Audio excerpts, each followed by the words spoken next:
நடிகர் கமலஹாசன் அவர்கள் பார்த்தோன்னா மிகப்பெரிய அளவில் தமிழ் சினிமாவில் ஒரு மறக்க முடியாத நடிகராக இருந்து வந்துட்டுருக்காரு. இப்படி இருக்கக்கூடிய சூழ்நிலையில் அவர் ஸ்ரீதேவிக்கு தெரியாமலேயே படுக்கறை வீடியோவை எடுத்திருக்கிறாரு. இந்த உண்மை வெளிச்சத்திற்கு வந்துச்சு. அப்போ நடிகை ஸ்ரீதேவி என்ன செஞ்சாங்கன்றதை நம்ம இந்த வீடியோவில் பார்த்து தெரிஞ்சுக்க போகிறோம். தமிழ் சினிமாவில் உலக நாயகன் அப்படின்னு புகழப்பட்டு வரக்கூடிய கமலஹாசன் பிக் பாஸ் நிகழ்ச்சியை தொகுத்து வழங்கி வராரு.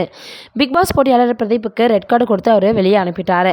பெண்கள் மீது தவறாக நடந்து கொண்டார் அப்படின்னு பல போட்டியாளர்கள் சொன்னதுனால ரெட் அலர்ட் கொடுக்கப்பட்டிருக்கு. இந்த நிலையில் பார்த்தோன்னா பிரதீப் அவர்களுக்கு பார்த்தோன்னா எதற்காக அவர் ரெட் கார்டு கொடுத்தாருன்னு பலருமே பேசி வந்துட்டு இருந்தாங்க.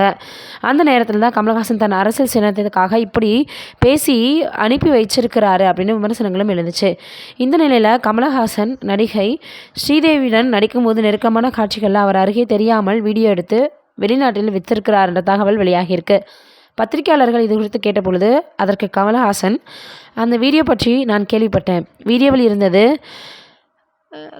காட்டுங்க அப்படின்ற மாதிரியாக காட்சிகள் சரியாக வந்திருக்கிறதா அப்படின்னு பார்த்து சொல்கிறேன் அப்படின்னு கூச்சமில்லாமலேயே பதிலளித்தாராம். இது அறிந்த ஸ்ரீதேவி மற்றும் அவரது தாயார் மேனேஜர் ஜாக்பாட் ஸ்ரீனிவாசன் கமல் வீட்டிற்கே சென்று சண்டையிட்டிருக்கிறாங்க.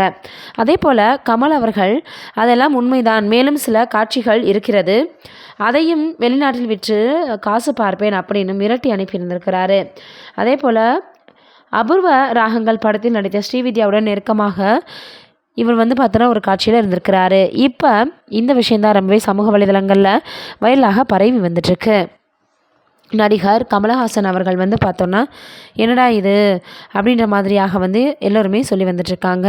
ஆக மொத்தத்தில் எந்த ஒரு துறையாக இருந்தாலும் சரி, நம்ம ரொம்பவே பார்த்திங்கன்னா உஷாராக இருக்கணும் அப்படின்றத இது போன்ற விஷயங்கள் நம்மளுக்கு தெரிய வரதாக இருக்குது. நீங்கள் இதை பற்றி என்ன நினைக்கிறீங்கன்னு மறக்காமல் கீழே இருக்கக்கூடிய கமெண்ட்டை சொல்லுங்கள். நன்றி, வணக்கம்.